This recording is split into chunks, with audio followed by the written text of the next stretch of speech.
Hello, I'm Karen, aka Course. I'm a self-taught digital painter, and in this video, I'll demonstrate my current method for painting hair at this point in my artistic journey and the things that I learned so far in painting or rendering hair subjects. This isn't a realistic guide to painting hair, so I will teach you how to paint stylized hair from choosing colors to detailing. I wanted to become more adept at adding stylization or my own creative choices when making artworks. It's something I wanted to get better at because it's enjoyable and inspires you to come up with original ideas for the piece. I will focus on the female hairstyles with semi-stylized to stylized. It is primarily something I needed for my artwork and something I draw or paint the most. Soon I will drop a tutorial on how to study male hairstyles, or just me having a vlog of studying male hairstyles. Not sure if it's just a tutorial or just the process of me learning. But anyways, this process are a combination of what I learned from and was inspired by Louis and Carmen Law and other artists' artwork.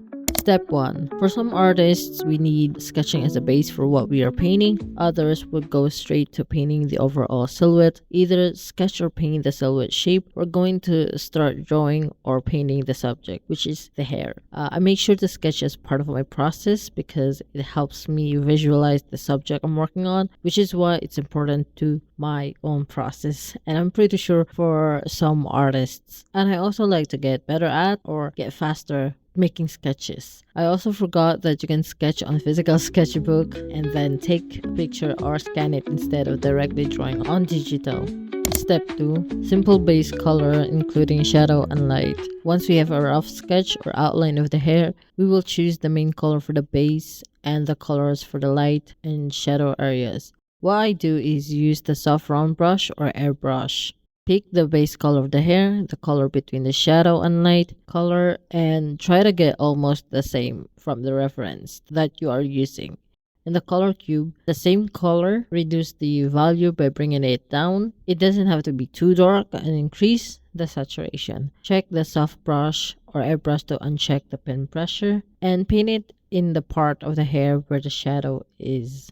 For the lighter part, where the highlight is and is facing where the source of light is, choose a color by picking again the base color rather than increasing the color's value solely or going from the base color to white. Increase the value, and what I mean by increase the value is by increase the value to the lighter value and then shift the saturation to the left for less saturation. After, this is where we change the sketch from a normal layer to a multiply blending mode layer. However, since it's a black sketch, you can color it any way you like. If you're unsure, some online artists I follow use warmer colors like orange, yellow, and red, and they work best when combined with other colors. I also use a warm color when the blue, green, or violet sketch doesn't go with the rest of the art, but sometimes it just depends on your mood or your feeling or what you want.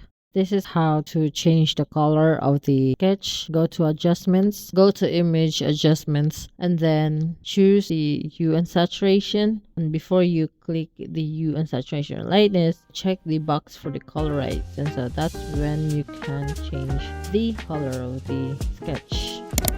Painting at this stage has always been difficult for me, but after seeing a tutorial by another artist, I finally figured it out. In actuality, this is the step where we define the form or volume, shapes of the shadows, and light of the subject without painting the finer details that give the subject a polished, realistic, or stylized appearance. We'll make this easy to read by making it clear where the parts are and what the subject looks like, so you can see how it looks like in 3D. Using a round brush with faded in both tips and is opaque like this, pick the colors that are already on the canvas and use them to paint the shapes of shadows and the light part, just like this. What has helped me recently when painting hair is to focus on the highlight or the light shapes and using the different variations of the colors already on the canvas. And also, colors between the faded shadow and faded light part, because we use soft brushes, will help to have different variations of colors on the artwork. We can use it to pick a color on those faded part that is different from what we pick in the hue cube or color wheel. To get this look, what I learned is to focus on creating shapes of the light part instead of the shadows. This realization caused me to shift my attention from the appearance of the brushstrokes to the shapes of the highlights or light part, and it is the focus on this hair subject painting. If you aren't sure about or happy with the rendering you did on a layer and don't feel comfortable adding more brushstrokes to that layer, you can add a new layer on top to paint more and try out what you think would make the artwork better or fix. Don't worry, you can hide or unhide the layer on top where you paint new colors to fix the layer below without erasing what you already did previously. And also take time to paint, but don't get fixated on details. For now, focus on the form, the volume, and also putting the necessary colors on the canvas, because next we're going to do that. This is additional to the step 3, but in this artwork I did the step 2 twice. So I made this the rough rendering, the first pass, which is the first pass, and then this is the final pass of that step 2 stage. So this is still step 2. This has more rougher brush strokes, and this is a little bit more cleaner type of rendering. Step 4, detailing. We will now move on to adding more details and small brush strokes in the hopes that our artwork will have a better, more natural and balanced blend of hard and soft edges. Here, using rectangular brush with set to pen pressure and has a narrow tip or round brush, and same setting also with small size to recreate some divisions that created from sketching. Adjust how opaque it is. In this artwork, sometimes I adjust it to 50% to 75%, depends on what I needed or what I tried and observed on the effect to my artwork. Before that, I usually interchange the detailing step and color adjustments. The color adjustments, which is in the step 5, there will be times when I work on the adjusting colors first, then move on to the detailing, then color adjustments and additional details and to some of the effects. However, for the purpose of this tutorial, we will do the detailing first before enhancing the colors and more variation of colors. Here, we'll use a rectangular brush that is set to pen pressure and a round brush that is set similarly to the rectangular brush to have narrow tips. Both brushes will have a smaller brush size for details like strands and will also be used to replicate some divisions of the shapes created from sketching. Aside from recreating the division of the hair, you can also use this to create some lines to show light and dark strands in a shadow area and light area, or the light and dark edges of the different shapes. Remember to use various shapes and line directions so that the subject doesn't look stiff and flat. Instead, make it look more natural and dynamic. Honestly, I need to practice more because I tend to create similar lines and shapes when I'm in the flow of creating artwork painting. Nevertheless, you can prevent this by considering percentages or small, medium, large sizes when creating lines or dividing a shape. It's actually just in the mind, and I learned this from Pikat's YouTube video about hair tutorials, how to paint hair. Basically, try to avoid making shapes and lines almost the same because it can feel boring or unnatural to look at. Step 5, color adjustments and other details. We are going to add new blending mode layers and tonal correction. Tonal correction, if you are using Clip Studio Paint, also called adjustments in Photoshop.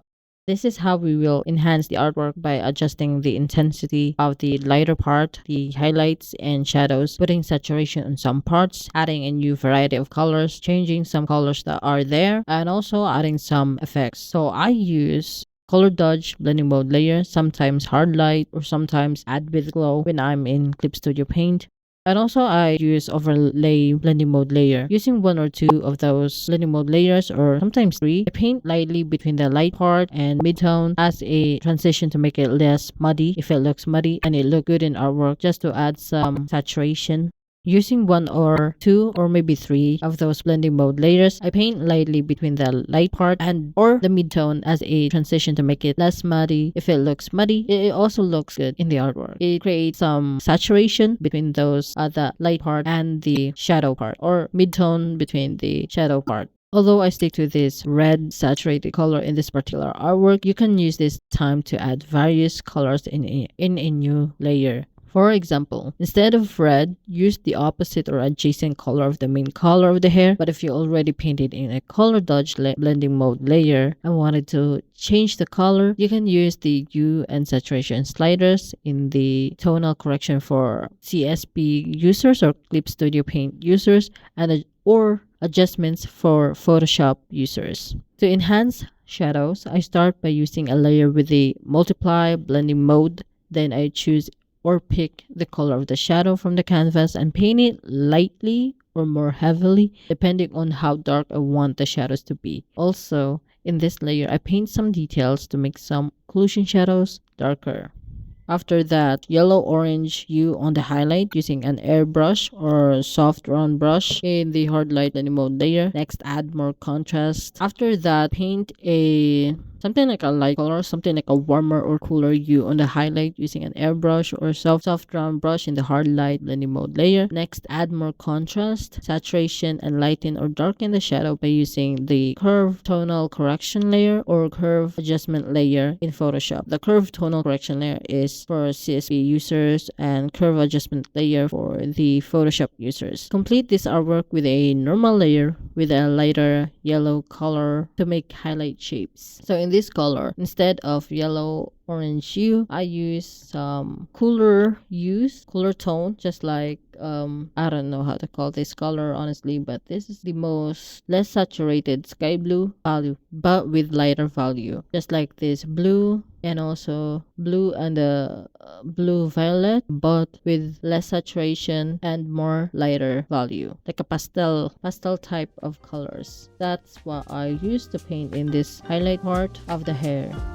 So summary, first in painting, sketching or overall silhouette of the subject. Second, using a hard round brush for base color, or it doesn't have to be hard round brush, but just something that can create hard edges just to create the shape. So hard round brush or any hard edged brush for base color and occlusion shadows that happen when there are two shapes sticking together, and using a soft brush for rough shadow part and light part.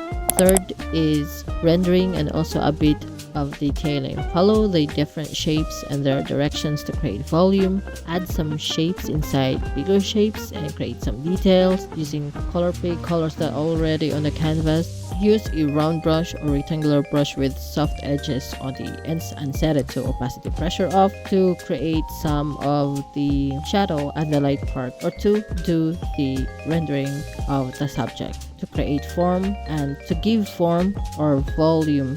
Fourth, use a rectangular brush or round brush with soft edges in a small size. Set the pen pressure on with both tips narrowed to paint the details. However, you can also use different brushes you like and adjust how opaque the brush is. Use textured or non-textured brushes for creating details.